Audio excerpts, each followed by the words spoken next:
Hola, ¿qué tal? Buenas tardes.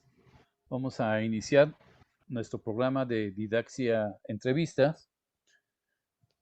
Es una oportunidad que tenemos de compartir con expertos y de diferentes niveles educativos en esta ocasión. Para este programa tenemos docentes de educación media superior, bueno, así decimos en México, y en Guatemala tenemos de educación diversificada. Esos son los niveles de acuerdo a sus respectivos sistemas educativos. Y bueno, nos acompañan el día de hoy la maestra María Fernanda Azurdia Posadas, de la ciudad de Mazatenango, Guatemala, y el maestro Alonso Hernández Rosales, de la ciudad de Oaxaca, México. Ambos son docentes con experiencia en el nivel mencionado.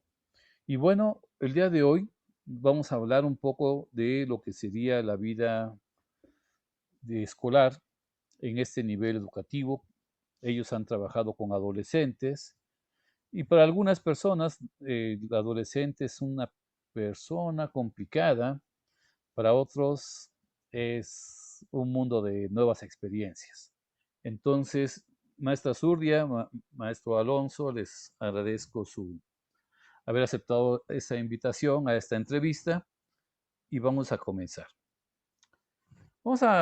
Y para comenzar vamos a presentarnos, ¿les parece bien? Me gustaría que ustedes se presentaran hacia el público que va a ver de manera diferida este programa. Entonces, ¿cómo creen ustedes que podrían ustedes presentarse de manera breve, ¿verdad? Yo sé que tienen mucho currículum, sin embargo, vamos a intentar presentarnos. Así que, ¿quién dice yo? Cualquiera de los dos puede comenzar. Maestra Fernanda, por favor. Tu micrófono, maestra Fernanda. Lo siento. Buenas noches. Pues como ya mencionó doctor Flavio, mi nombre es María Fernanda Zurdia. Soy del área de la costa sur de Guatemala, a una hora más o menos del mar. Entonces estamos en el área más calurosa del país. Soy docente a nivel universitario y imparto clases también desde el 2010 en el nivel diversificado, que es aquí en Guatemala, y nivel medio superior, que es para México. En los grados específicamente inicié con el área de secretariado. Ya más adelante les contaré esa experiencia que inicié más solamente con mujeres, y conforme el tiempo pues ya grupos mixtos, que es otra situación, otro desafío que tuve que afrontar. Y soy coautora del libro Los hombres son perros y las mujeres son gatas, aquí que es el actor principal. Y muchas gracias. Muy bien, muchas gracias, maestra. Pues, maestro Alonso, por favor. Gracias, muy buenas tardes a todos. Agradezco la invitación del doctor Flavio. Yo soy Alonso Hernández Rosales, soy licenciado en informática de profesión, aunque desde hace poquito más de 25 años nos dedicamos básicamente a la docencia, impartiendo clases a nivel media superior y poquito menos años a nivel superior. Básicamente mi mayor tiempo de dedicación, el mayor tiempo que le dedico a mi trabajo, pues ves dentro del nivel medio superior.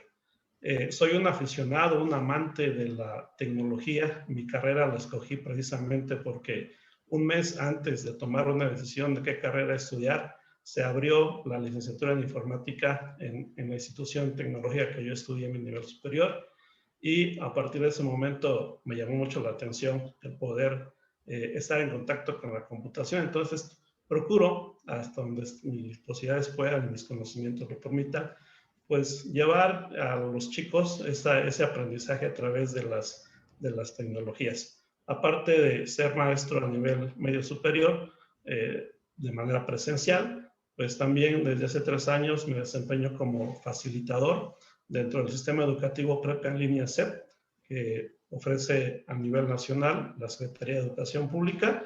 Y bueno, ahí también tenemos contacto. Ahí sí, aunque es un nivel medio superior que entenderíamos está enfocado a chicos, bueno, por ser virtual, pues da la oportunidad de que cualquier persona dentro de ese nivel, de cualquier edad, pueda estar estudiando su preparatoria. Entonces, para mí eso representa pues también un granito de arena en pues, la formación de los ciudadanos que de alguna manera pues tenemos muchas veces el gusto de ir formando desde el aspecto académico. Y bueno, soy un aficionado también de mi cultura, soy originario de Oaxaca de Juárez, México, donde pues queremos mucho la Guelaguetza, yo creo que el doctor Flavio estará de acuerdo con ello. Y bueno, en mis tiempos libres de joven, pues me dediqué mucho a la danza folclórica del estado de Oaxaca. Y hoy actualmente, bueno, de repente con los compañeros de trabajo nos integramos en equipos o en grupos más bien para participar en algunos eventos y bueno, de repente nos evocamos también a esa parte de continuar cultivando nuestra cultura del estado de Oaxaca. Gracias. Muy bien, maestro Alonso. Esa parte sí no la conocía, me hace sorprendente, qué bueno. Aquí, bueno, para los que no conocen la palabra Guelaguetza, en Oaxaca, en el mes de julio, los 2 últimos lunes de julio, generalmente, se hace una festividad de danza folclórica en general, donde las diferentes etnias que tenemos aquí en el estado se presentan sus bailes y algunas costumbres en esa fiesta. Entonces es una romería enorme que se hace. Tenemos un auditorio que cuando se construyó para 10,000 personas, pues pensaban que iba a ser suficiente, realmente es insuficiente, y mucha gente se queda afuera porque cada vez y cada vez la gente viene y bueno, el año pasado se canceló esa festividad y bueno, confiemos que este año sí nos toque Guelaguetza. Y bueno, en internet podrán encontrar, las personas que estén viendo este video, podrán encontrar diferentes años, las representaciones que se hacen y son bastante enriquecedoras culturalmente. Mucha gente realmente se sorprende de todo lo que se hace durante esta festividad, que no recuerdo la cantidad de horas que dura, más o menos que serán unas 3, 4 horas, Alonso, esta Más o menos. festividad, más o menos, ¿verdad? Entonces, la gente ni siquiera lo siente, ¿no? O sea, y quiere más, obviamente, ¿no? Entonces, se llegó al punto de tener una representación en la mañana y otra en la tarde, porque pues ya no, las personas se quedaban afuera, entonces había más demanda de ver este espectáculo, entonces, pero son 2 lunes, el lunes del cerro y la octava que le decimos aquí, ¿no? Muy bien, entonces ahí podrán ver en YouTube seguramente algunos videos y verán la magia que tiene esta festividad, no nada más para los oaxaqueños, sino para los que nos visitan o la logran ver. Bueno, pues ya nos dijeron algo que no mencionó la maestra Zurri, es que ella es psicóloga y hoy justamente en México es el Día de los Psicólogos, entonces un abrazo desde México para la maestra Zurria, que bueno, ella está en Guatemala, pero pues como ya dijo, participa con algunas actividades aquí con su servidor, entonces pues de repente ya es Guatemala mexicana, ¿no? Algo así, ¿verdad, maestra? Muchas gracias. Bueno, la siguiente pregunta que yo les haría es, ¿qué pasaría si yo le preguntara a personas allegadas a ustedes sobre ustedes? ¿Cómo creen ustedes que los perciben esas personas? Yo les pediría que, no sé, en pocas palabras me dijeran, mira, es que a mí me identifican por esto o por aquello. ¿Cómo creen que los perciben sus compañeros, sus amigos, sus familiares? ¿O cómo los podrían describir así rápidamente? A ver, hagamos ese ejercicio. Bueno, para no perder el orden, inicio. Pues creo que en el área positiva sería como la carismática, empática, pero sin dejar a un lado la parte tal vez del carácter que le llamamos. Entonces sería como pero también muy exigente. A nivel docente, muy exigente. Las cosas tienen que estar hechas bien y se aprende, y por el que a veces no me querían se aprende para la vida, no para el momento. Entonces creo que en ese entonces tal vez cometí el error como docente iniciando y repitiendo la escuela en la que fui criada o en la que fui educada, de que al final del año se con los 3 bimestres anteriores. Entonces muchos decían, es que eso ya lo vimos o de eso ya no, donde yo les decía, se aprende para la vida, no para ti. Aquí le decimos, calentamos, es que le voy a dar una calentadita antes del examen y solo era en el momentito que estudiaban, pero al otro día se les olvidaba el curso. Entonces yo les decía esa parte. Sí era muy dadivosa, muy tal vez por la carrera, enfocaba mucho a los estudiantes con esa empatía, pero a la vez también era exigente. Ok, muy bien. Sorprendente también, ¿verdad? Vamos conociéndonos un poco. Maestro Alonso, ¿qué tal? ¿Y a ti cómo te dirían? Pues si hablamos de los compañeros de trabajo, es como que, miren, si tienen un problema de informática, ahí el maestro les dice, no. Okay. Más ahora con la situación que estamos viviendo Sí. desde hace un año, sí, los primeros meses, al menos dentro de los compañeros de nivel universidad, sí teníamos pues la fortuna de que ellos nos preguntaban y bueno, podíamos en su momento pues, apoyarlos. Creo que es algo que me caracteriza al menos, repito, con los compañeros de trabajo, el que pues yo esté dispuesto en su momento a apoyarlos cuando ellos lo requieran. En ese sentido, de lo que sé, con mucho gusto yo puedo apoyarlos.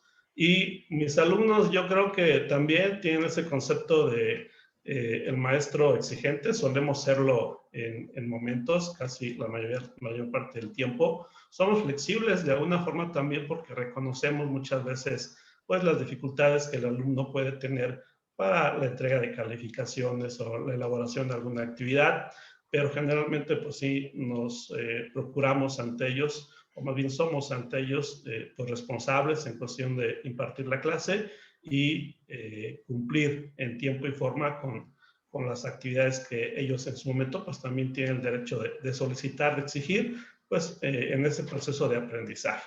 En la familia yo creo que ahí sí no podría yo decir porque es donde más nos conocen y mejor nos conocen, ¿no? Entonces, pues procuramos también de alguna parte pues estar bien con la familia, con los hijos, con los papás que afortunadamente todavía tenemos, con los hermanos y bueno, pues creo que igual ahí hago un buen papel.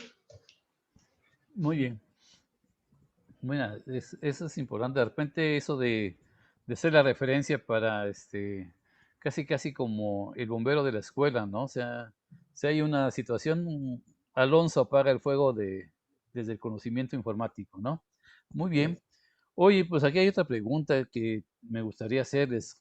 ¿Cuál ha sido su mejor momento como facilitador de adolescentes? Vamos a enfocarnos al tema de nuestra entrevista, ¿no? ¿Cuál ha sido su papel como facilitador de adolescentes? ¿Cómo les va con ellos? Bueno, haciendo Aunque ya lo mencionaron un poco, ¿no? Pero vamos a tomar esa pregunta más. Haciendo una pequeña reseña, yo inicié en el 2010 y fue un reto que prácticamente era como que una niña estuviera educando a otra, muy jovencita, o no tenían como que aquello de va a tener carácter para enseñar, había un poquito de conflicto con los papás o con los mismos estudiantes. Gracias a Dios usábamos uniforme, entonces sí se distinguía que era la docente y no era una compañera más. Pero sin duda alguna lo más bonito fue el poder ser maestra guía. Como repito, siempre me tocó porque de profesión de diversificado soy secretaria bilingüe. Entonces me enfocaron en el área solamente de secretaría. Para ese entonces yo estaba sacando la carrera, ya había terminado la carrera de técnico en terapia en audición, voz y lenguaje. entonces ya tenía como que un poquito de idea de la psicología del aprendizaje. Entonces eso me ayudó para poder acercar, poder tener un poquito la didáctica, porque no la tenía. Pero lo más bonito, la experiencia que mejor recuerdo es el poder hacerme maestra guía de las estudiantes. Hubo una cercanía por ser mujeres, entonces tal vez ellas tenían más la confianza y a mí me daba esa seguridad a la vez, ¿verdad? Que era muy diferente a estar en un grupo mixto. Perfecto. Muy bien. ¿Y tú, maestro Alonso, qué tal? Bueno, trabajar con los adolescentes realmente es una actividad muy dinámica. Llegar a un salón de clases, podemos encontrarnos a los chicos muy contentos, pero igual podemos encontrarnos muy aburridos. Realmente creo que la satisfacción mayor que puedo tener con ellos cuando trabajo en un aula, pues es precisamente el que ellos puedan comprender los conocimientos que yo les estoy dejando. Resulta pues muchas veces frustrante para mí que después de un tiempo un alumno no haya podido reaccionar propiamente a ese aprendizaje, que de alguna manera puede ser por diversos motivos, pero que quizás en su momento yo no pude ser capaz de haber identificado, ¿no? Representa eso para mí una frustración y por ello pues procuro la mayor parte de las veces pues estar muy atento a su desempeño, a sus inquietudes, a sus gustos y bueno, conocerlos previamente al inicio, inclusive al inicio de cada clase. La satisfacción mayor que he tenido también se me presentó en mis inicios, unos años de haber iniciado mi carrera como docente a nivel medio superior, pues tuvimos la fortuna de ganar con unos jóvenes un concurso a nivel nacional y creo que eso representa para mí un motivo mucho más grande para poder pues seguir desempeñándome en esta labor. Pero realmente creo que el día a día es un reto también de poder trabajar con ellos, poder enfrentar esas situaciones que en su momento ellos pueden tener y bueno, resulta para mí satisfactorio conseguir que ellos puedan básicamente adquirir los conocimientos necesarios para su nivel educativo. Muy bien. Oigan, y ustedes en una palabra, ¿qué tipo de profesor son? ¿Son tradicionalistas? ¿O de qué tipo de profesores se catalogan ustedes? Humanista. Humanista.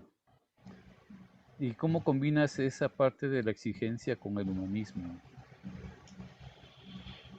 Que yo creo que, bueno, a nivel diversificado, sí tiene que ser un poquito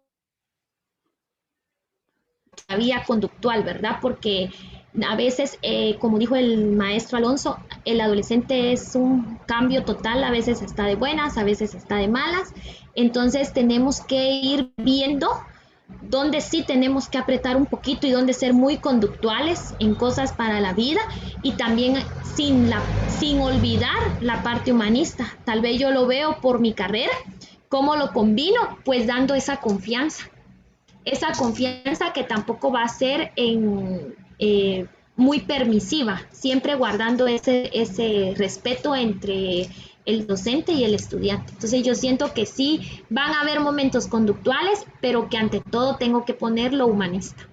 Ok, muy bien. ¿Y tú, maestro Alonso, qué tal? ¿Cómo te podrías Sentido definir? por la maestra también, yo creo que por la situación que actualmente vivimos, para mí se ha reflejado más esa parte del humanismo. Hay que estar muy conscientes y apoyar a los chicos que tengan alguna situación por problemas de la pandemia ahorita que se está viviendo.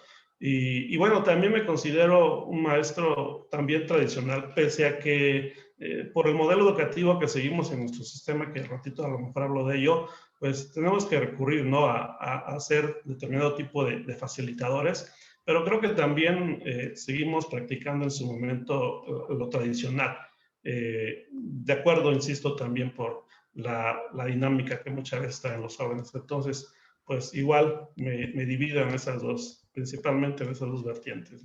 Muy bien.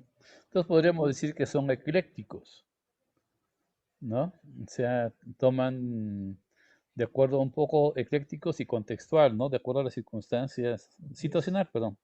De acuerdo a las circunstancias reaccionan y buscando siempre el beneficio en los estudiantes, ¿no? Bueno, muy bien. ¿Y les gusta ser docentes? Sí, bueno, yo veo sus cabezas que dicen sí, asumo que les gusta, ¿no? Hay personas que, me he Sí. encontrado, personas que están ya con varios años en el ejercicio de la docencia con una pregunta parecida me dicen que no y me sorprende, ¿no? Porque digo, ¿y qué haces aquí, no? Pero me da gusto saber que, al menos por su respuesta inmediata no verbal, de que les gusta la docencia, ¿no? ¿Tienen otra pasión aparte de la docencia? ¿Algo que también les guste mucho? Pues a mí de repente ver algunas series que tengan que ver con la informática, el futuro y esas cosas, y Ujú. obviamente pues, también leer en mis tiempos libres. Muy bien. Me Maestra gusta Zulia. mucho la lectura, pero también me apasiona una rama de la psicología que no tiene nada que ver con educación, que es el área forense.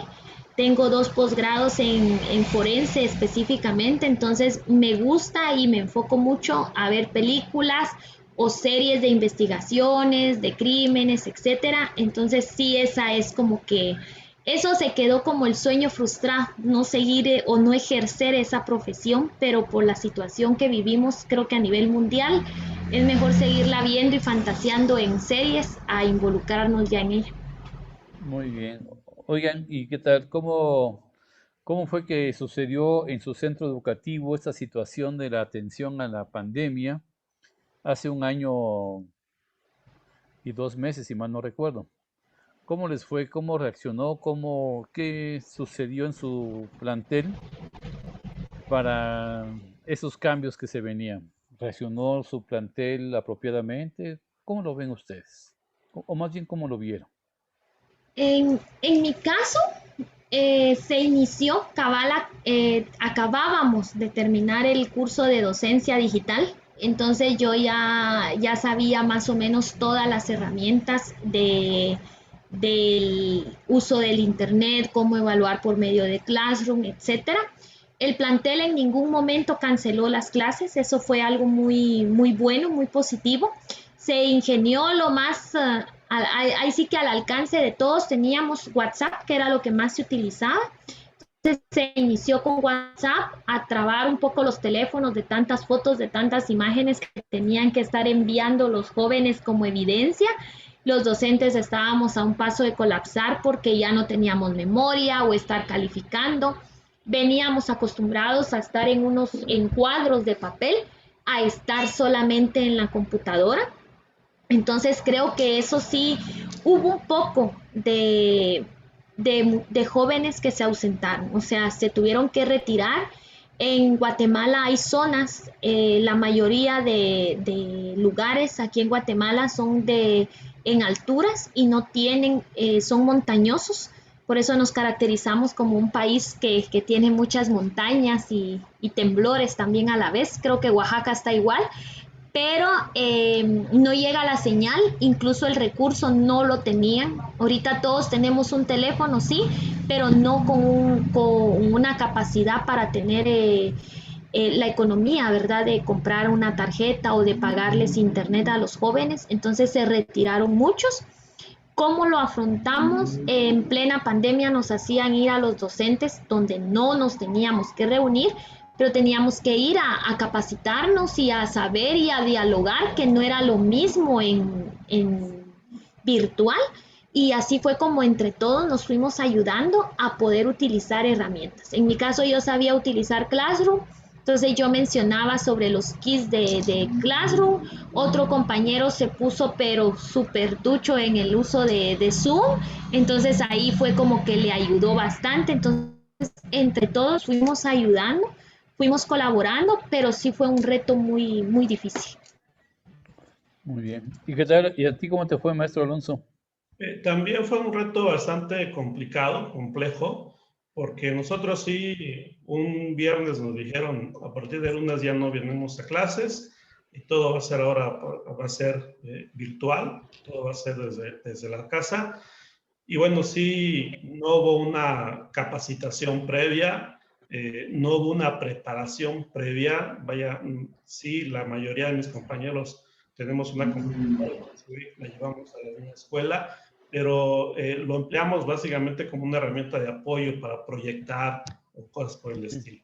Conocer, la mayoría de ellos, un entorno virtual de aprendizaje que pudiesen implementar, pues realmente no lo tenían, no lo dominaban.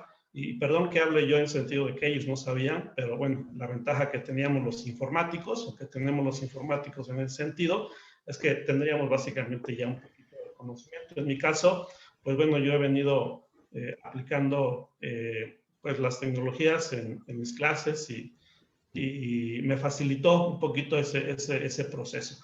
Pero sí, la mayoría de los compañeros batalló mucho para poder en un momento dado el poder implementar sus clases desde casa, ¿no? En línea. Sí, como dice la maestra, igual se utilizó todo lo que se tenía disponible en ese momento, el teléfono celular, vía WhatsApp, correos electrónicos, llamadas telefónicas, etcétera, como se fue dando. Poco a poco, pues ya también empezamos a recibir el apoyo de nuestra dirección general, que es como se administra aquí el CECITE, y pues ya poco a poco se fue básicamente enfocando un poquito más y orientando, ¿no? Ya a ofrecer algo un poquito más concreto también a los chicos, pero igual, desde luego que también para ellos fue muy complicado, para los estudiantes, el que tuvieran que irse a sus casas y desde sus casas, sin muchas veces tener la herramienta necesaria, pues estar recibiendo sus clases, ¿no? Sí fue una situación, pues en un principio bastante compleja, que poco a poco se ha podido ir solventando afortunadamente. Sí, eso de la pandemia a muchos los agarró descuidados, ¿no? Otros, como tú mencionas, pues obviamente la transición fue ligera y no tan compleja, ¿no? Sin embargo, muchos, sobre todo, de acuerdo a las palabras que utilizó un autor que se llama Carlos Fernández, dijo en su libro que hay personas ifóbicas e ifílicas, ¿no? Las ifóbicas son aquellas que tienen predisposición hacia el uso de los dispositivos electrónicos, ¿no? Y las ifílicas, pues son a las que se les facilitan, como el maestro Alonso, por ejemplo, ¿no? Él es muy ifílico, digamos, ¿no? Entonces, pero sí hubo personas que fue terrible, ¿no? Esa transición. Y bueno, ya tenemos un año, 2 meses con la virtualización y ahora empezamos con el escuchar el próximo paso que va a ser la educación híbrida. ¿Cómo se imaginan que va a ser eso, conociendo todo esto, su contexto, en su plantel, en su ciudad, en su país? Ya algo que no mencionó el maestro Alonso, pero vale la pena mencionar, es que las características que mencionó la maestra Zurdia con respecto a Guatemala, aquí en Oaxaca las tenemos, ¿no? Tenemos zonas montañosas, tenemos muchos lugares donde todavía el internet lamentablemente no llega la señal hasta allá. Y bueno, ha sido también muy complejo, hay un porcentaje muy fuerte de deserción escolar, también por esas circunstancias. Obviamente el estar pagando el tiempo aire que le llamamos aquí, realmente desbordó las economías familiares, a tal grado que dijeron, oye, ya, pues hasta aquí nada más puedo apoyarte porque ya no me da el presupuesto para seguirte apoyando, ¿no? Entonces, esa parte en Guatemala, que mencionaba la masa Zurdia, lo que vivimos aquí en el estado de Oaxaca, son muy parecidos, o sea, tenemos ese tipo de dificultades. Todavía, dichosos aquellos que tienen sus estudiantes, por ejemplo, en una ciudad que con señal, ¿no? Por ejemplo, la Ciudad de México, Guadalajara, Monterrey, Puebla, lugares donde una gran cantidad de personas pues pueden recibir la señal y aún así tienen que pagar el servicio de internet, que para algunos pues es un dinero que no estaba considerado, como otros tantos gastos más que no estaban considerados y que por la pandemia hacemos, ¿no? Como la compra de las mascarillas o cubrebocas, el gel sanitizante y cosas de ese tipo, ¿no? Pero bueno, ¿cómo va a ser la educación híbrida, pues, para ustedes o cómo la ven que se avecina? Porque una cosa es lo que nos dicen las autoridades educativas a un alto nivel, pero ya conociendo sus contextos, ¿cómo irá a ser? ¿Cómo se le imaginan ustedes que va a suceder? Adelante, por favor. Bueno, hablándolo a nivel de nuestro país, en Guatemala, muchos padres decidieron retirar a sus hijos de colegios privados para pasarlos a establecimientos públicos del gobierno. Por lo mismo, porque son padres que tienen 3 hijos, 4 hijos, que quiere decir que tienen que tener 4 dispositivos al mismo tiempo funcionando. Entonces, en nuestro país el recurso no está todavía como para una educación 100% virtual, ni mucho menos híbrida. Entonces, en escuela solo citan tal día, llegan por un folleto y ese folleto se los dan para el mes y enviando videos que aún utilizan WhatsApp, videos, fotos, etcétera, y así es como los niños presentan sus tareas. 0 clases de los docentes. Si tienen dudas, tienen horarios para llamar a los docentes, pero no hay una explicación presencial. Sin embargo, ya empezamos porque a partir del 15 de marzo teníamos contemplado regresar a la parte híbrida. Sí hubo establecimientos que se integraron a las clases híbridas, sin embargo, solo fue unas 2 semanas porque el semáforo volvió a subir. Entonces, por lo mismo se regresó, pero ya todos los docentes, por orden del ministerio, están dando las clases en los establecimientos educativos. Entonces, hay una interferencia enorme. Las paredes no son antirruidos, entonces lo que está viendo el de primero primaria lo escucha el de segundo, tercero, etcétera. Hay un eco al momento de dar las clases. El internet falla porque, sin embargo, los colegios han tenido el gasto de comprar plataformas, de aumentar el nivel del internet. Tienen hasta 2 o 3 compañías. Aquí hay varias compañías que dan el servicio. Sin embargo, no se alcanza. En la casa sucede lo mismo. Están 3 o 4 niños en el mismo lugar y todos están conectados, entonces tampoco está bien la señal. Guatemala, hasta ahorita, donde vamos, ya se está llenando un nuevo protocolo de regreso a clases. Ya se hizo uno anteriormente que quedó como que anulado, votado, porque no fueron las mismas necesidades que habían en marzo. Ahorita ya se está haciendo un nuevo protocolo para volver a las clases híbridas. Sin embargo, están como que en stand-by, porque el semáforo ya no está en las noticias solamente COVID, pero el semáforo no baja. Las personas están rehusando muchísimo, muchísimo a la vacuna. Yo creo que hay que aprovechar este espacio para incitar, no sé si los 3 ya tendremos la vacuna, pero que incitemos a las personas a que no hay ninguna reacción adversa, porque no se quieren vacunar, entonces lógicamente no vamos a bajar de semáforo.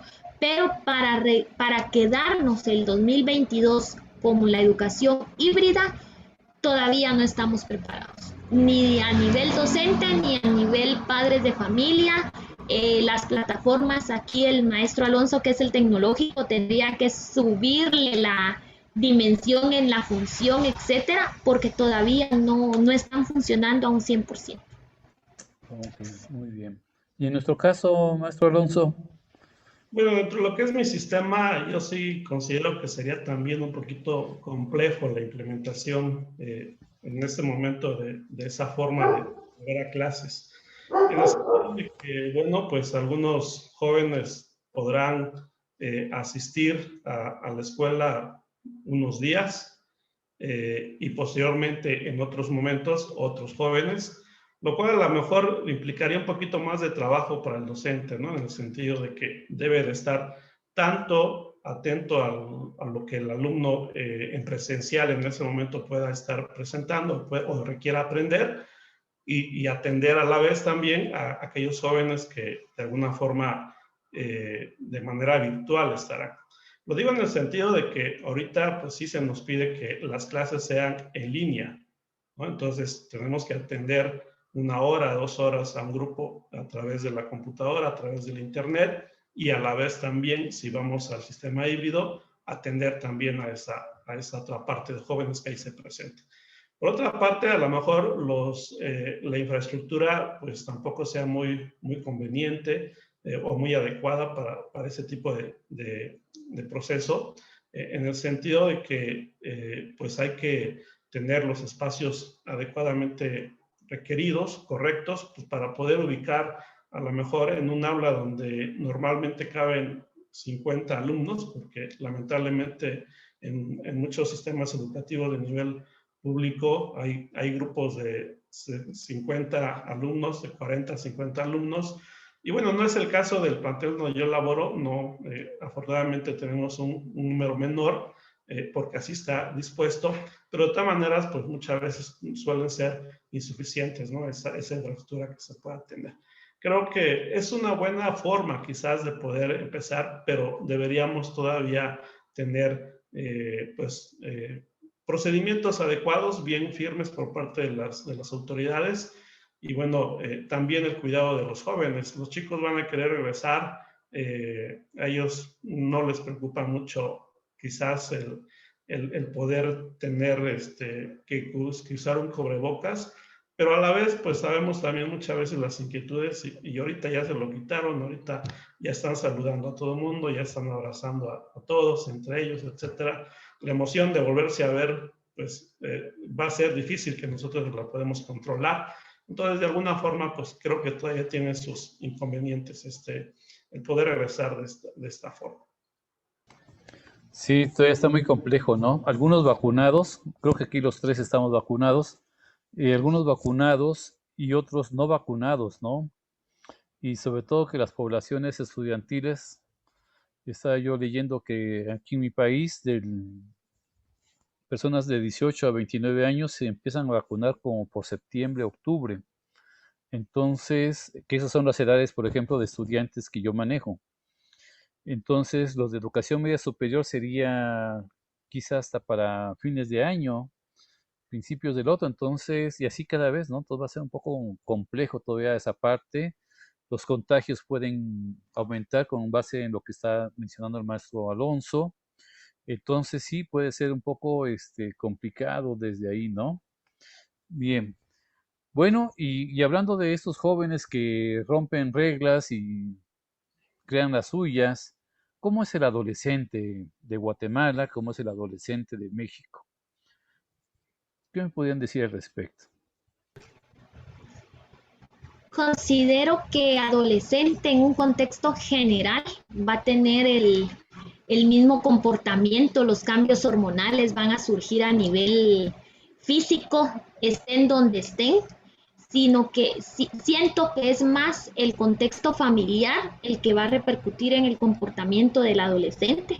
Los cambios que vayan a tener, que hoy lleguen de buenas o lleguen de malas, qué tipo de padres somos, cómo nos caracterizamos en el hogar. Entonces, si soy un padre muy autoritario y lo regañé o lo sancioné antes de irse a estudiar, ¿cómo va a llegar ese adolescente? O el adolescente que pide a gritos la atención y no se la dan, pues llega a llamar toda la atención del grupo en el salón de clases. Entonces creo que a nivel general es el mismo comportamiento. Lo único que va a variar va a ser el contexto en el que se desenvuelve y sobre todo que cómo lo manejemos, porque si yo soy una docente que le he dado confianza, pero no abusando de esa confianza, pues va a tener como que el poder acercarse a platicar qué tipo de situación tiene, qué conflicto es el que tiene, porque sin duda alguna ellos son una bombita de tiempo. En cuanto están contentos, están de malas. Tenemos que saber también, porque en esta edad pues suelen aparecer las mentiras en todo sentido. Tienen un montón de familiares fallecidos cuando no llegan a una tarea, tienen a todas las mascotas del hogar fallecidas, se inventan los mejores accidentes que les pudieron haber pasado porque no entregaron una tarea, pero creo que hay que llegar a una plática con ellos para evitar las mentiras que sabemos que si ya son muy frecuentes, pues ya se vuelven patológicas, viéndolo desde un punto psicológico. Entonces evitar que ellos tengan que mentir y darles esa confianza. Ok. Bueno, eso sería como en términos generales, ¿no? Pero ya llevándolos al aula, ¿hay algunos cambios? ¿Hay algunas cosas que podríamos hablar como sus fortalezas. Sí, bueno, Yo creo que pues sí. a ver, Perdón, doctor, sí. no, Eh, adelante. yo diría, yo los identificaría, si hay que nombrarlos de alguna manera, yo diría que son muy inquietos y clasificaría esa inquietud que tienen ellos. Inquietos porque igual les puede llamar la atención un tema y explotan e investigan y se meten a saber o querer saber más. Inquietos porque hoy actualmente la tecnología está al alcance de ellos, aunque sea mínima, y con un teléfono celular ellos se meten. Lamentablemente, el uso que hacen de esa tecnología, de esa inquietud hacia dominar alguna tecnología, no es la correcta porque pues, están más que nada para navegar en las redes sociales, para estar buscando información y copiarla, están para no un acto que les valga muchas veces la pena en sentido de aprender algo, ¿no? Están más interesados en compartir con sus compañeros en las redes sociales a tener un teléfono celular, por ejemplo, para aprender. Entonces, ahí sí está esa desventaja en cuestión de que son muy buenos para dominar, son muy inquietos para aprender el uso de un teléfono celular, por ejemplo, pero están enfocándolo mal en ese sentido, o no le están sacando un provecho para la parte académica.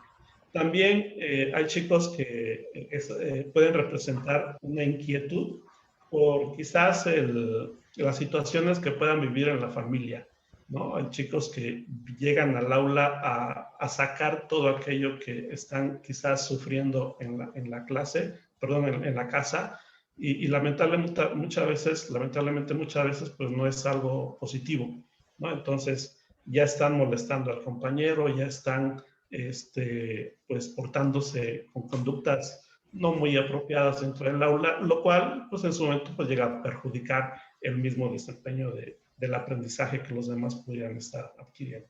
Entonces me enfocaría en esa parte, en el aula, sí, hablando de los estudiantes que yo he tenido, son muy buenos para navegar en internet, para buscar una información, pero no estamos todavía enfocándolos o no hemos conseguido que realmente le saquen un provecho más apropiado hacia lo que puede ser su formación académica. Muy bien, interesante. Sí, como decía la maestra Surya, una bombita de tiempo, ¿no? Pueden pasar mil cosas y sí, están más enfocados hacia la parte del gusto, del placer, digamos, la parte hedonista, que en la parte disciplinada de manejo de contenidos, tal vez, ¿no? Me sorprendía ver en Facebook frases como, sí, son muy buenos para las redes sociales, pero no saben utilizar Excel, por ejemplo, ¿no? Para hacer una tarea, algo por el estilo. Entonces, sí, eso puede pasar. Algo que les haya funcionado a ustedes con los adolescentes, así como la receta secreta del facilitador de adolescentes que pueda funcionar. Como qué recomendaciones podrían hacer a los colegas que nos están viendo.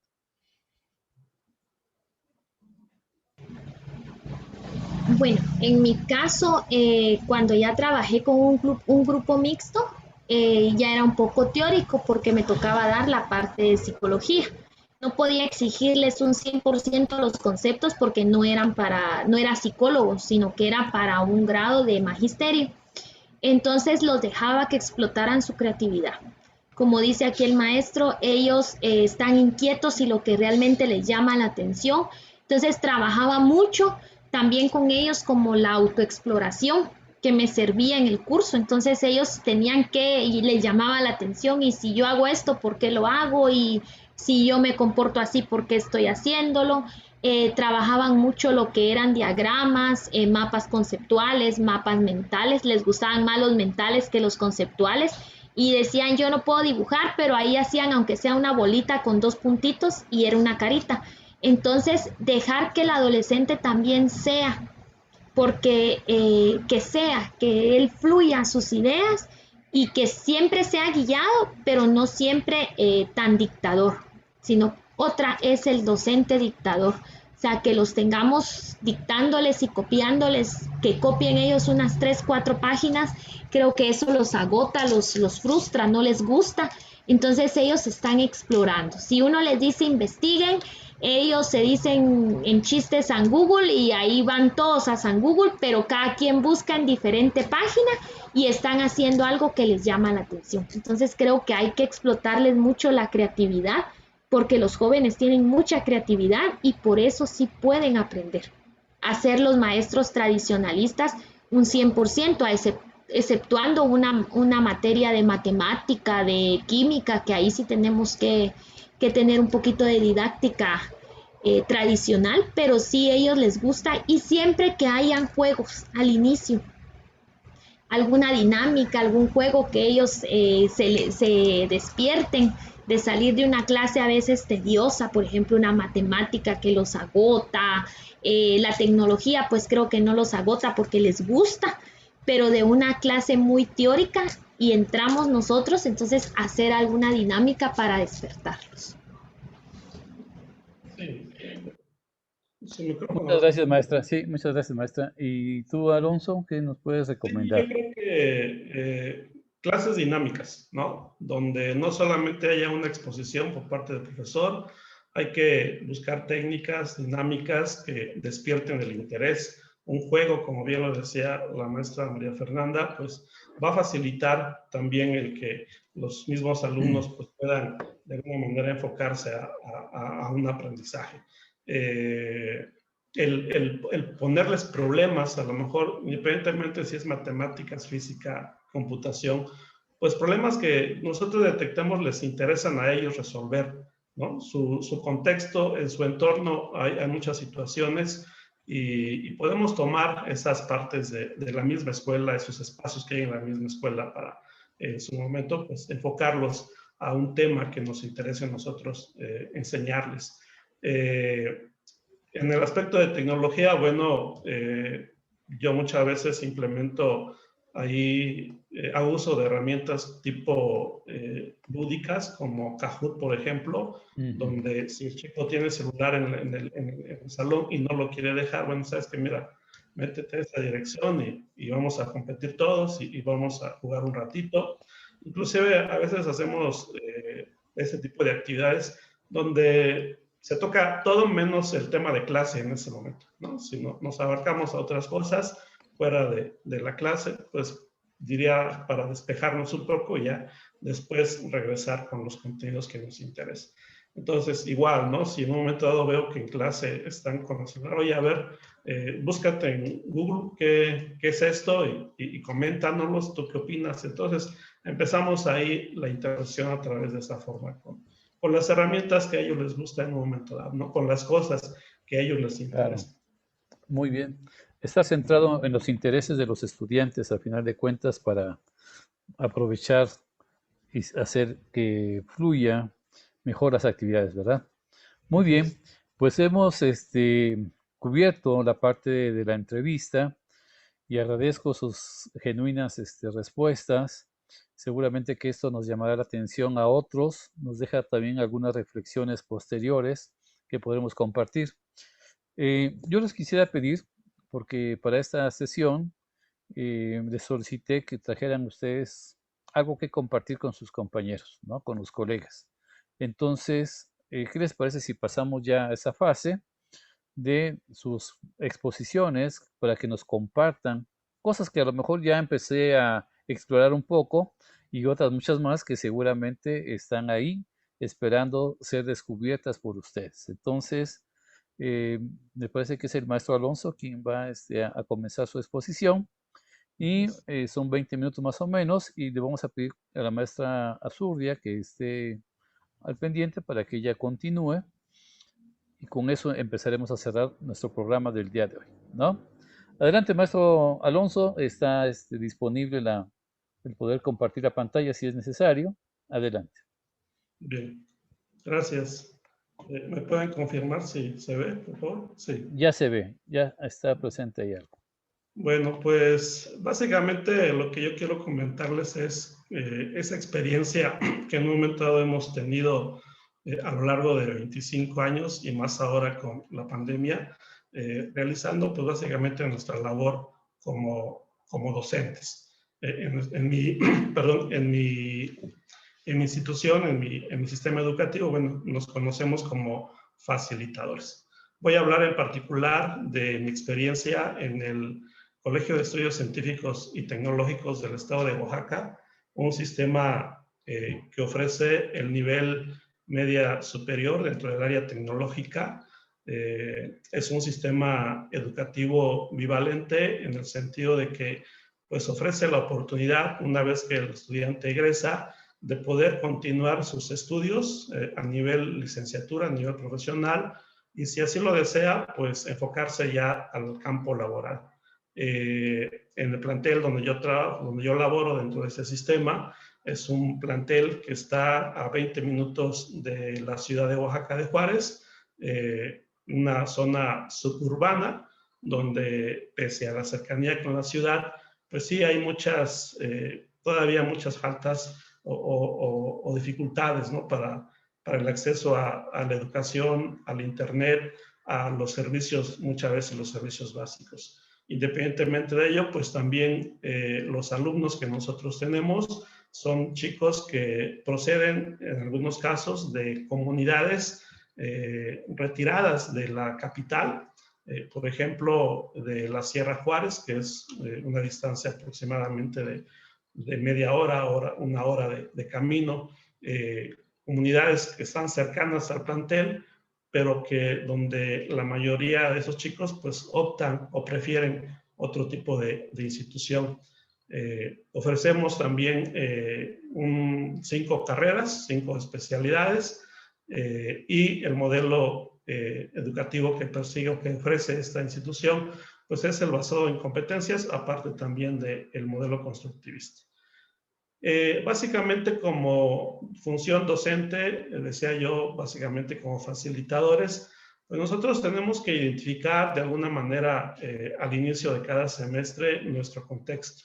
Tenemos que identificar cuáles son las necesidades que tiene el grupo al que vamos a atender. En razón de ello, hacemos nuestra planeación, elaboramos nuestro contexto escolar, identificamos pues básicamente las actividades que en su momento pues los alumnos deben de realizar para adquirir ese aprendizaje. Solemos realizar nuestras secuencias didácticas. Antiguamente, hablo de 2 años hacia atrás, a nivel dirección general, a nivel sistema, se contaba con un programa que se llamaba Plan Clase, que consistía que a nivel estatal, algunos compañeros que muchas veces eran voluntarios o bien elegidos, hacíamos o hacían una planeación para todos los planteles del Estado.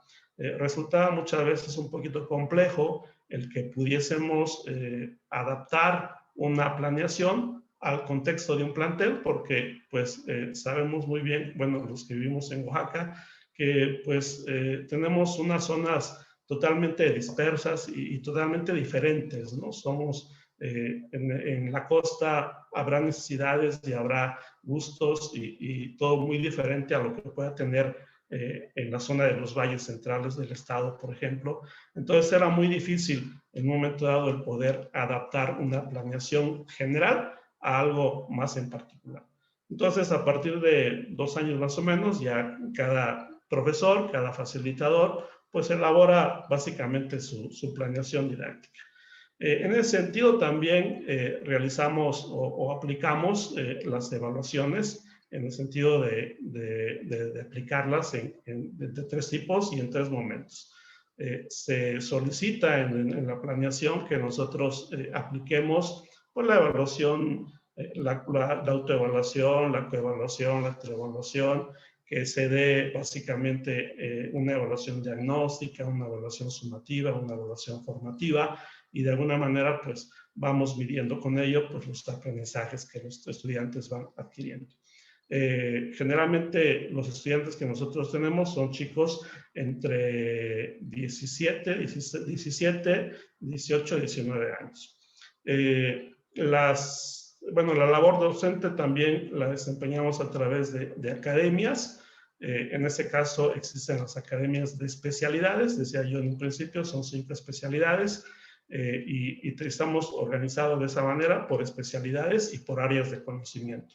Pero también últimamente debido, bueno, antes de la pandemia, debido pues también al gran problema que podemos tener en un momento dado de deserción, pues se han generado academias que le llamamos de generación, que básicamente son academias formadas por los profesores de cada semestre, ¿no? Con la firme intención de ir conociendo un poquito más, de manera un poquito, por así decirlo, más personalizada a los mismos estudiantes y poder trabajar a este nivel de academias a situaciones muy especiales que puedan tener los estudiantes. De alguna manera es el contexto escolar que puede existir en mi plantel. Como experiencia, bueno, en razón del mismo modelo que seguimos, pues me ha permitido de alguna manera, les decía yo hace un rato, pues tener alumnos en competencias y hemos tenido muchas veces la oportunidad de haber ganado algunos reconocimientos para ellos a nivel nacional. En la actualidad, pues también muchos compañeros, debido a todo este modelo que tenemos que seguir, pues se han motivado para que muchos estudiantes puedan estar participando en estos conocimientos. Es muy frecuente que el sistema educativo en el que laboro pues implemente o realice convocatorias para actividades donde el docente o el estudiante más bien pues pueda participar y poco a poco ir demostrando lo que va adquiriendo en el aula. Eso no se logra solamente por el gusto o el deseo del maestro, también de alguna forma por todos los apoyos que en su momento podemos recibir por parte de las autoridades e inclusive de los mismos compañeros docentes. Hemos participado en la implementación de programas de tutorías desde hace unos años a nivel nacional. Se ha establecido este tipo de programas. Sin embargo, nosotros como plantel en su momento pudimos de alguna forma elaborar un programa que en principio nos dio buenos resultados.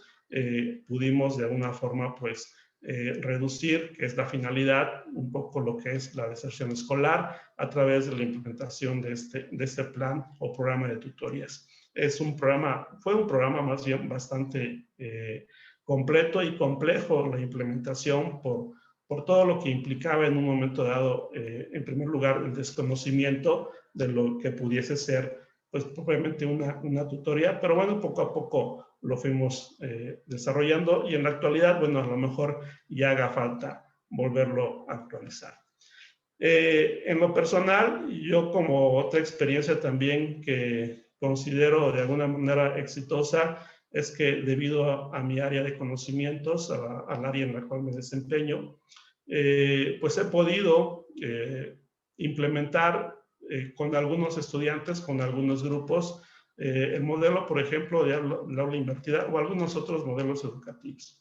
En el aula invertida, en ese sentido, aprovechando que he tenido estudiantes que radican en la zona urbana y que pueden tener acceso de manera más fácil que otros a Internet y que a lo mejor también cuentan con tecnología, pues el poder implementar algunas plataformas educativas tipo Edmodo, tipo Moodle para algunos casos, donde pues les coloco yo algún material de estudio donde ellos previamente a la clase van a repasar, van a indagar sobre esa documentación, sobre ese material que se les da, entre ellos videos, lecturas, etcétera. Y ya llegando a clase, pues en su momento pues, aplicar o practicar propiamente eso que aprendí. Yo me enfoco a impartir materias de la especialidad de programación y en algunos casos también materias de la especialidad de soporte y mantenimiento en equipo de cómputo. Entonces, pues estas técnicas o esos modelos que implemento muchas veces me facilitan, ¿no?, la labor con ellos. Decía de alguna forma, pues también el poder implementar en el aula algunas estrategias, algunas técnicas, algunas dinámicas, pues que despierten propiamente el interés de aprendizaje del estudiante. Actualmente con el uso más bien con la presencia de esta situación que estamos viviendo con la pandemia, pues me ha facilitado también de alguna manera el que previamente ellos ya conocían de alguna forma estos entornos de aprendizaje, porque se les facilitó un poquito más el hecho de ahora de tomar clases desde casa, ¿no? A través del Internet.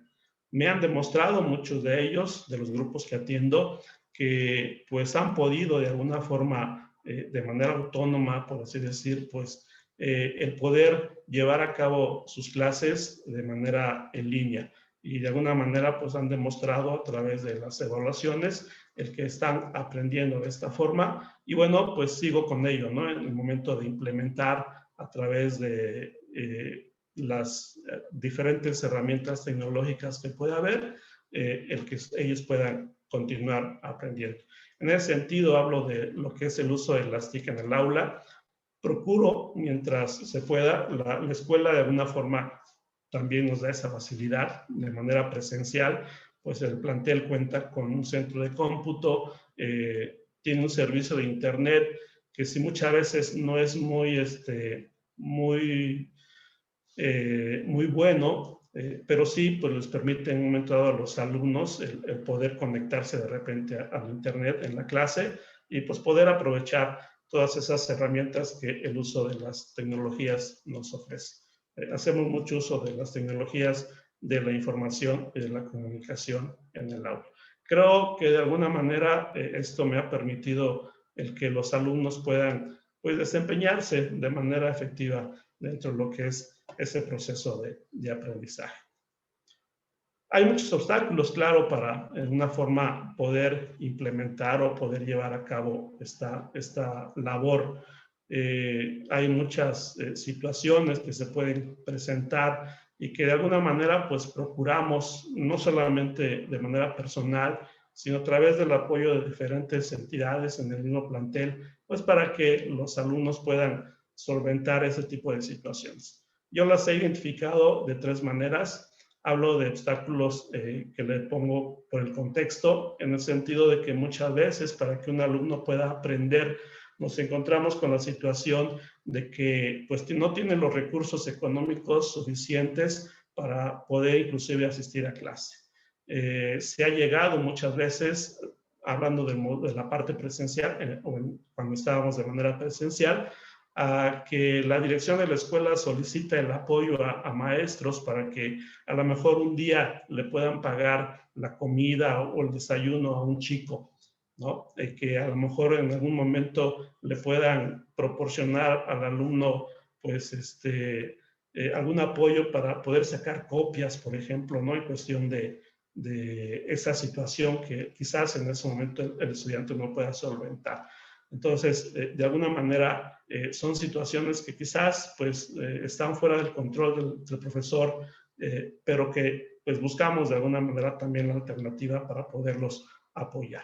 También hay muchas situaciones problemas de aprendizaje por cuestiones pues, de la convivencia que el estudiante puede tener en su casa. Hoy precisamente en una reunión de academia nos comentábamos que creció mucho la violencia familiar a través de esta pandemia. Yo creo que no solamente a nivel escolar, sino también en muchos otros aspectos se ha presentado más esta violencia familiar. Y bueno, nos comentaban que lamentablemente pues muchos chicos han estado o han tenido que dejar la educación por ahora por esa situación que viven, ¿no? La separación de la familia muchas veces suele ser un problema muy fuerte para que el alumno pues pueda aprender. Y bueno, de alguna manera pues se les apoya. En la institución existe el área de orientación que de alguna forma pues también les da esa oportunidad de poder apoyárseles en ese sentido. Como facilitador yo veo dos aspectos administrativos que considero como un obstáculo para que podamos llegar a dejar un aprendizaje en los alumnos. Entre ellos, por ejemplo, el portafolio de evidencias, de la manera en que nosotros lo manejamos. No como tal el portafolio, sino de la forma, yo creo, en que lo estamos aplicando.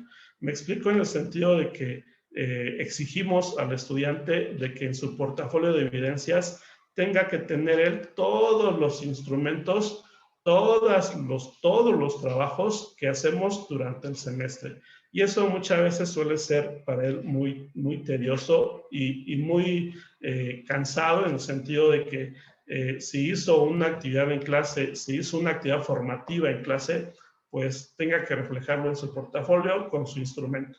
Y el instrumento obviamente debe de estar impreso, debe de estar evaluado, debe llevar un orden ese portafolio. Entonces, los alumnos se estresan demasiado por la forma en que estamos manejando ese portafolio.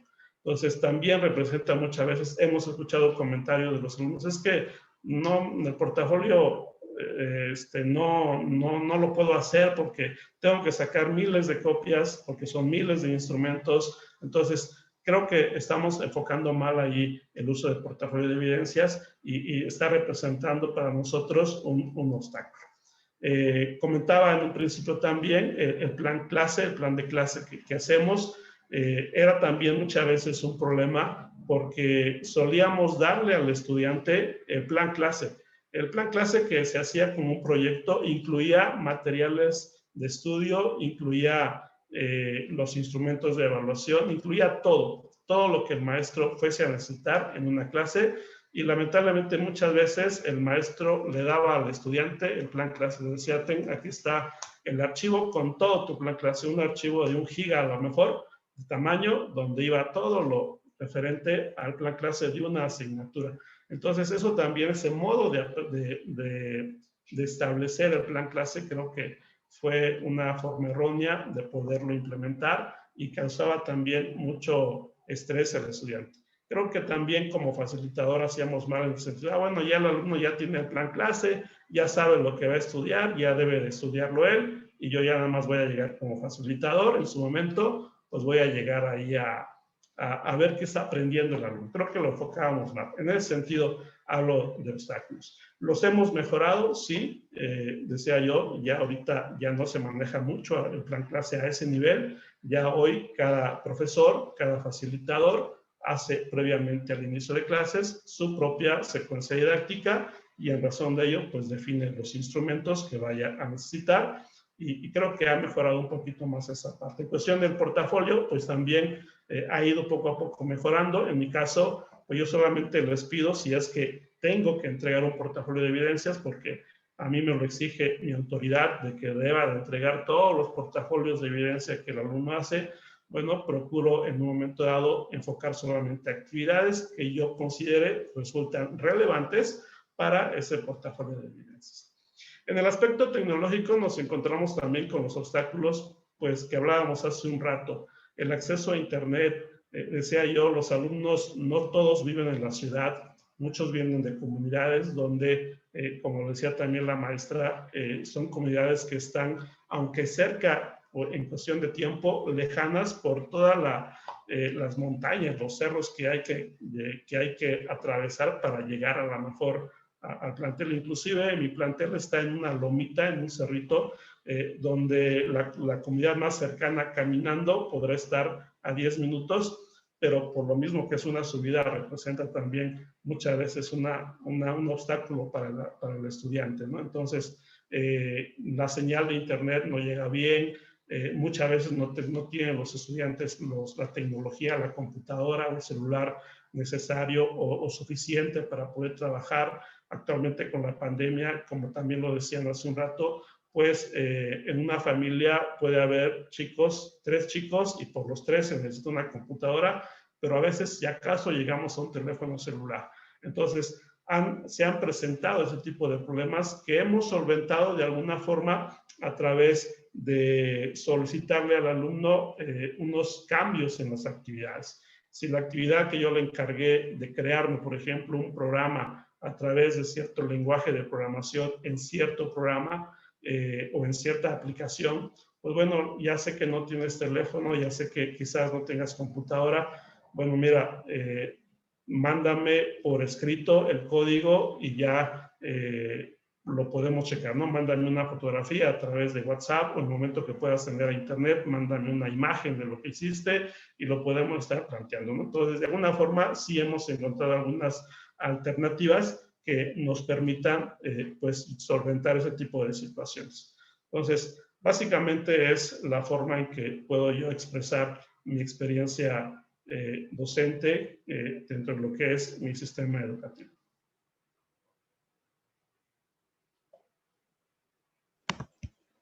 Muy bien, pues muchas gracias, maestro Alonso. Excelente exposición. Muy bien.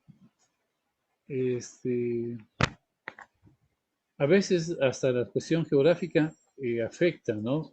Por ahí, una vez, escuchando a un amigo cubano, decía que hay algo que se llama fatalismo geográfico.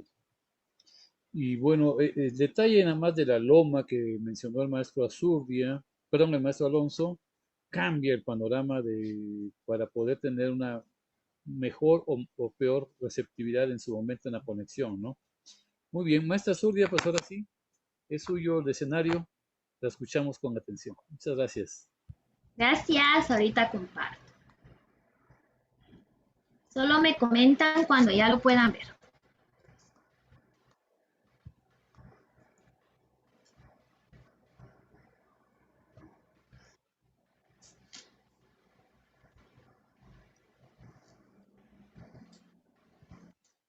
Ya se ve su Gracias. presentación.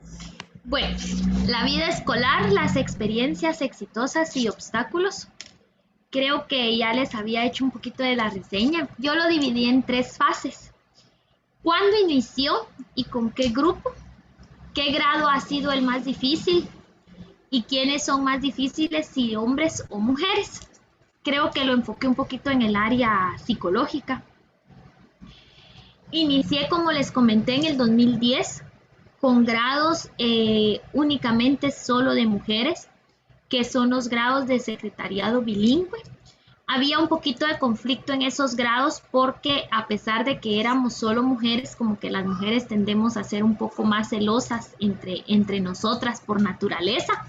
Entonces tocaba estarlas guiando, que se tenían que como ayudar entre ellas. Había un grado, en el mismo grado estaba un grupo de secretariado comercial que era de 2 años, y secretariado bilingüe, pues que es únicamente es de 3 años. Entonces las bilingües se creían como que un poquito más o mejor que las oficinistas, les decían ellas, o las comerciales, porque salían en menos tiempo y llevaban menos materias. Entonces creían que sabían más las bilingües. Entonces tocaba hacer como que esa empatía entre ellas. El factor edad, que miraban a una docente muy joven, tal vez sin experiencia docente, pero que ya llevaba una base a nivel técnico en la universidad. Entonces también a la vez era como algo motivacional para ellas, motivador, porque ellas estaban con esa idea de qué seguir. Le di a los 3 grados, aquí le llamamos cuarto, quinto y sexto carrera de diversificado. Hay bachilleratos que únicamente son, aquí pues son de 2 años, esas son carreras de 3 años. Ese mismo año me toca trabajar con estudiantes el primer grado de secretariado, pues era un grupo pequeño, era un grupo de, si mucho, 10 o 12 estudiantes, mientras que en ese mismo año me toca trabajar con un grupo de magisterio que eran 35 estudiantes, pero ya eran mixtos. Entonces eso como que ya me empezó a crear un poquito más de conflicto emocional, porque era un grupo muy grande.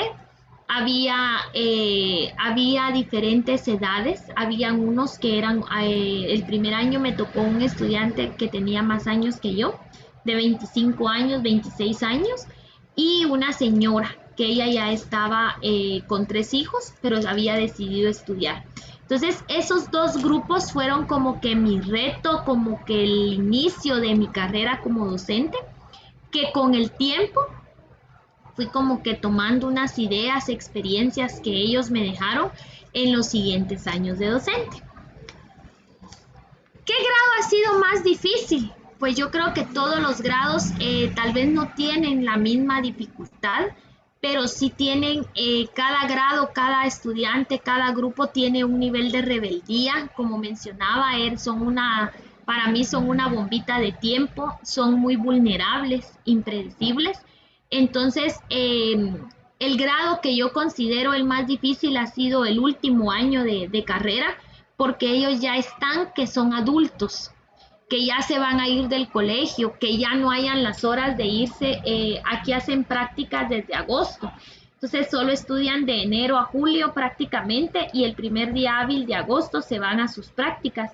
Entonces ellos están contando los días, los meses para irse y están haciendo la mejor despedida en el establecimiento.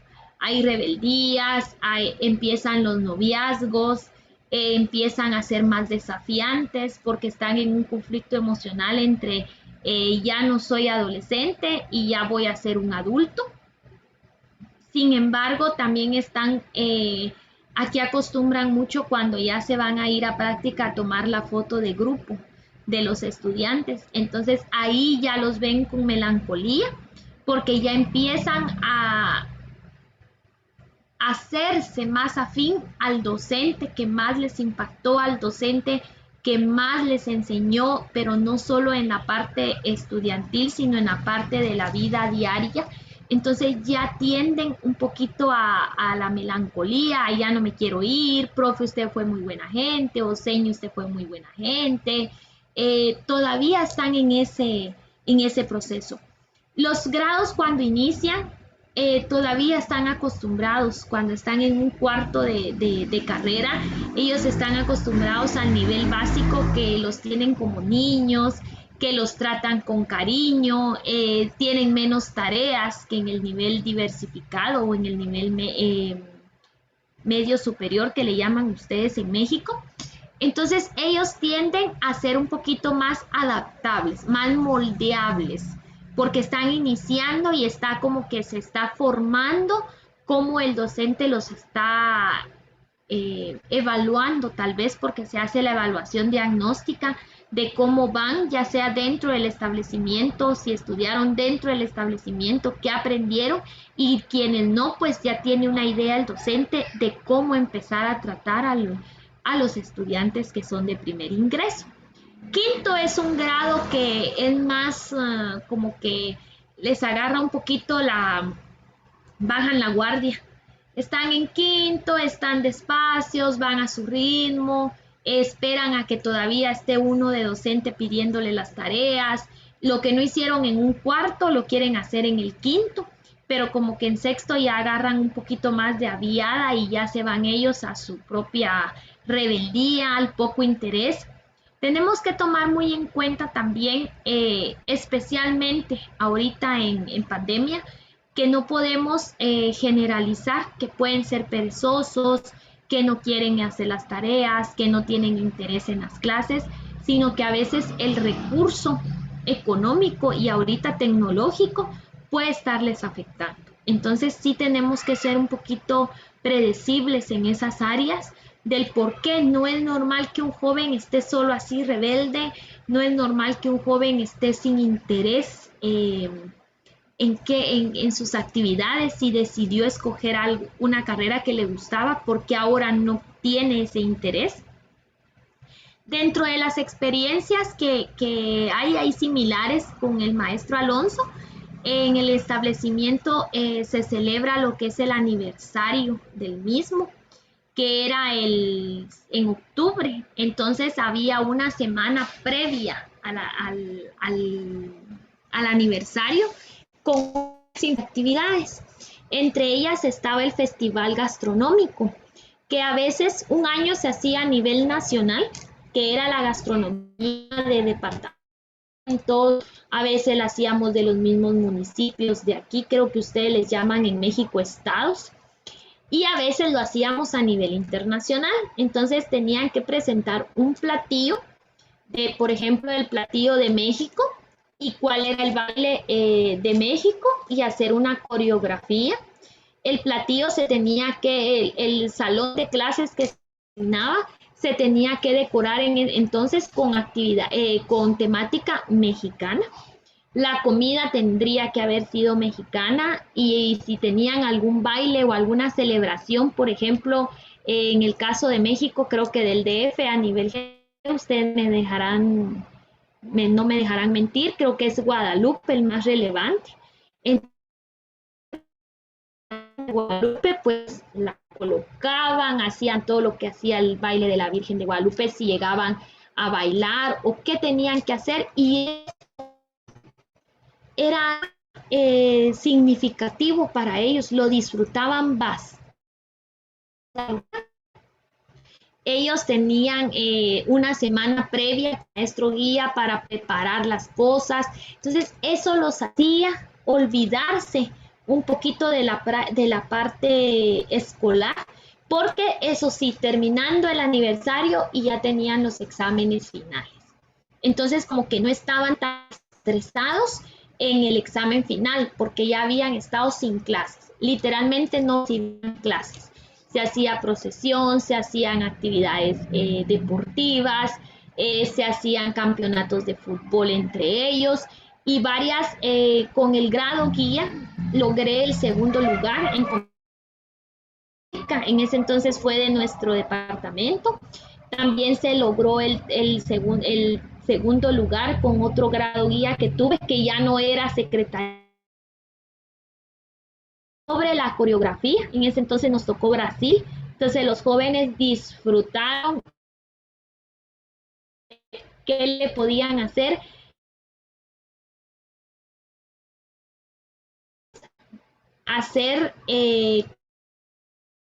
Cuando yo vi, ellos se fueron llevaron Barbies y ellos todavía tenían carritos de su infancia y esos carritos los volvieron carrozas y ellos se quedaron haciéndolo. Y las mujeres del grado, ni yo, intervenimos en esa actividad. Entonces fue algo muy satisfactorio verlos y sobre todo saber que habían ganado, porque entonces dije, bueno, valió la pena el esfuerzo que hicieron y ellos estaban realizados.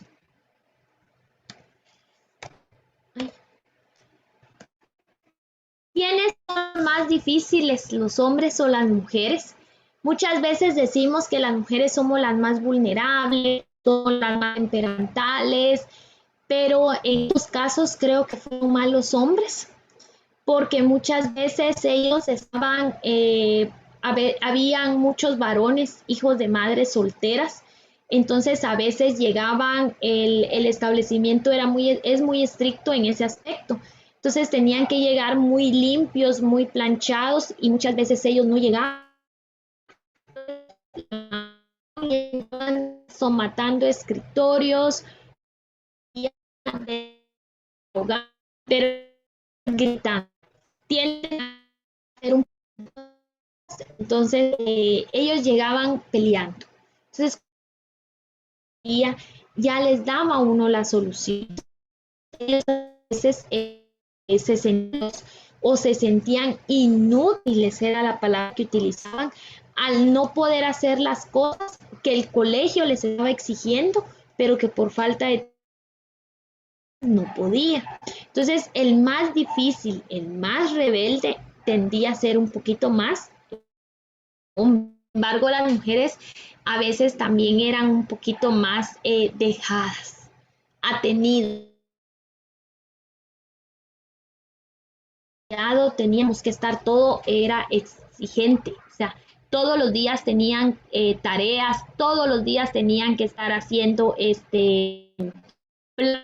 de taquigrafía o shorthand, que es una de las clases más importantes en el, y era donde ellas empezaban a desesperarse, a aburrirse. Ya cuando las motivábamos a hacer una práctica en el establecimiento, ellas mismas se daban cuenta de que de que la exigencia de nosotros era la que se les iba a exigir en una oficina. Entonces ya ellas empezaban a poner su parte solitas, las motivábamos mucho con el área del vestir, del maquillaje, el comportamiento dentro de la oficina. Entonces, cuando ellas ya recibían temas, ellas más motivadas que estar todo el tiempo en el mismo salón de clases. Entre la vida escolar, encontré lo positivo, que fue lograr que una conexión, tal vez una amistad con cada grupo. Hasta la fecha, hay muchas exalumnas y exalumnos que platicamos, que conversamos de vez en cuando de temas de su vida actual. Entonces creo que dejar una huella muy importante ha sido algo positivo. Autoritaria, hay docentes en nuestro medio que les faltan al respeto, que les gritan o que incluso... Entonces creo que establecer ese vínculo positivo del estudiante y el docente ha sido lo más positivo que he encontrado.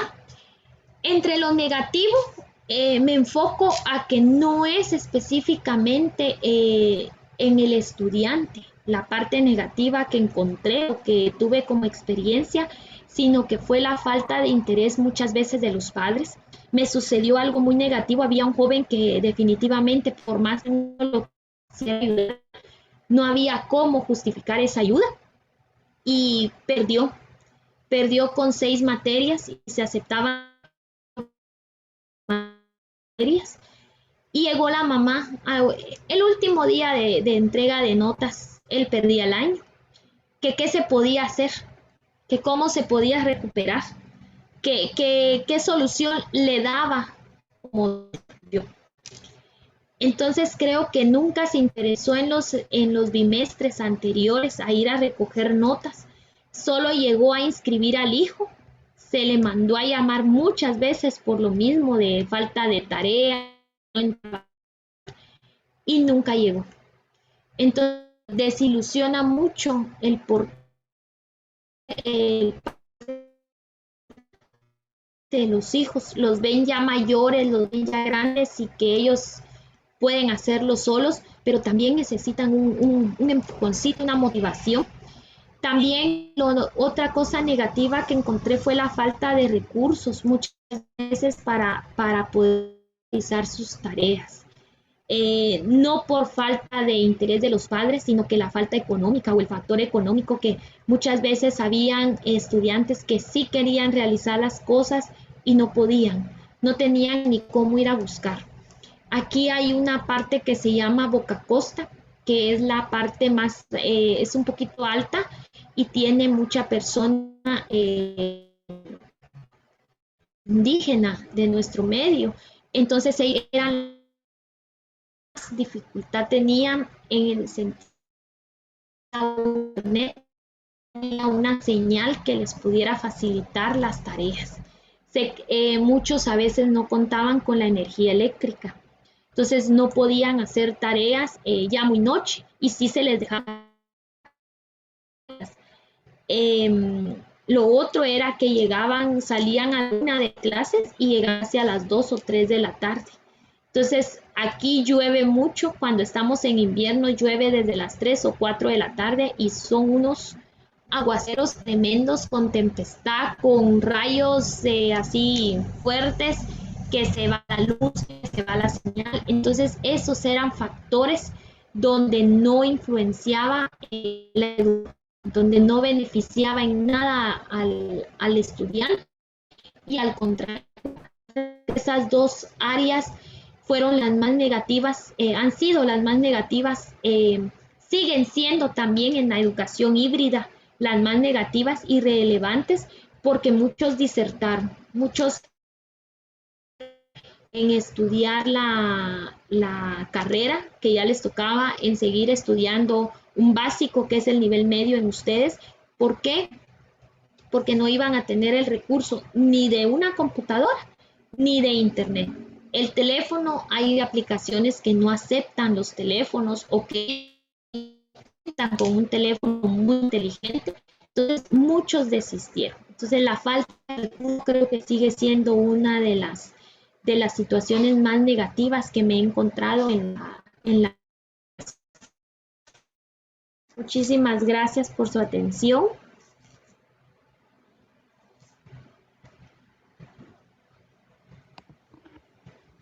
Muy bien, pues de verdad que es una excelente radiografía que nos han mostrado cada quien de lo que sucede en la educación media superior. Realmente hemos rebasado el tiempo estimado de esta entrevista, pero ha sido a favor, ha sido interesante.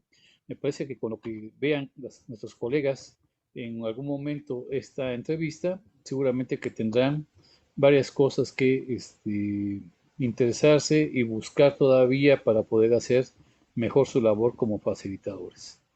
Pues yo agradezco a ustedes su tiempo, su disposición, el deseo de compartir con nosotros desde su experiencia. Me parece que es un tema interesante. Hay mucho que comentar. Sin embargo, también sabemos que nuestro máximo verdugo es el tiempo. Entonces, yo quiero mostrar la siguiente imagen para agradecerles y corresponderles. Esto les haré llegar lo más pronto posible. Les estaré haciendo entrega de este reconocimiento. Bueno, en este caso la maestra María Fernanda Zurdia Posadas y en el otro dice maestro Alonso Hernández Rosales por su participación en el programa virtual Didaxia Entrevistas, transmitida por la plataforma Zoom y redes sociales desde la ciudad de Oaxaca, México, el 20 de mayo del 2021. Pues muchas gracias por su compartir con nosotros. Yo creo que, no lo dije al principio, pero este es el primer programa de Didaxia Entrevistas, así que ustedes son los padrinos oficiales de esa serie que vamos a estar trabajando de aquí hasta fin de año. Pues muchas gracias, maestro Alonso, muchas gracias, maestra María Fernanda, agradezco sus participaciones, han sido muy interesantes y yo creo que vamos a tener que tomarnos un café algún día en otra ocasión para continuar con esta charla. Muchas gracias, que pasen feliz noche. Aquí en Oaxaca nos estuvo cayendo durante la participación de la maestra Zurdia un poco de lluvia. Bueno, ya parece que ha ido aminorando. Espero que cada quien en su casa esté bien también. Bueno, Muchas pues gracias, feliz doctor. noche. Un gusto. Maestra Fernanda, un placer haber Gracias. compartido con ustedes. Igualmente, maestro. No, pues al contrario. Muchas gracias. Pues que pasen feliz noche. Nos vemos. Igualmente, gracias.